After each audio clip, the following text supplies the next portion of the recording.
Hello, Rebel, and welcome back to my life. Do people today live in an outrage culture? What is an outrage culture? Well, it's the idea that anything will be offensive to somebody. You can't say anything out there without somebody getting ticked off about it. Some places on the internet can be really bad for discourse. It's hard to find nuance and get the real meaning behind what somebody is saying. And it is easy to get people together to dogpile on someone if you disagree with them, especially if you already have a big following. Like if you have 1 million followers on Twitter and somebody says something that you dislike, it's very easy to get your followers to attack that person en masse. And yes, out there in the world with, what is it, more than 7 billion people now, you can always find somebody who's going to be ticked off at something. So yes, you could say that we are living in a sort of outrage culture, but that doesn't change the fact that some outrage is justified. Usually when I hear somebody talk about outrage culture, they are using it to dismiss the criticism of something terrible that they said or that somebody else said that they agree with. Correctly claiming that some outrage is stupid does not mean that all outrage is stupid. Like somebody went out and did a survey of Republican Americans, not congressmen or whatever, but just regular citizens, asking if they supported Donald Trump's plan to bomb Agrabah, I think it was? Whatever the fictional city was Aladdin lives in. And a majority of people said yes, they do support that plan that Donald Trump doesn't actually have to bomb the city that doesn't actually exist. And this sparked some degree of outrage or indignation or just upset that so many people didn't know what Agrabah was, didn't know that this wasn't an actual plan, just, oh my god, Americans are so stupid. Yeah, the people who responded to that survey weren't terribly well informed, but the outrage that surrounded that story was stupid. Like, who cares? This fake survey doesn't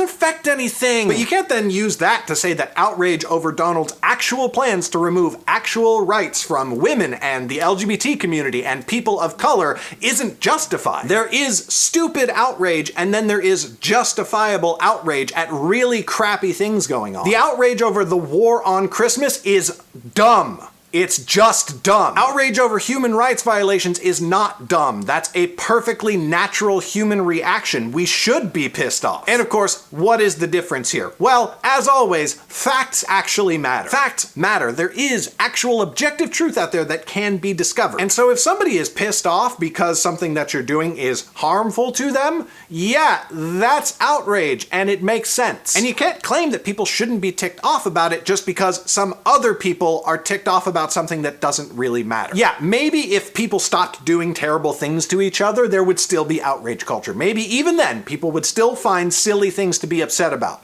But that doesn't mean that you get to be an asshole. That's all I've got for you today, Rebel. Check out my last video on the channel right up there, or check out my Patreon right down there to see my secret weekend videos.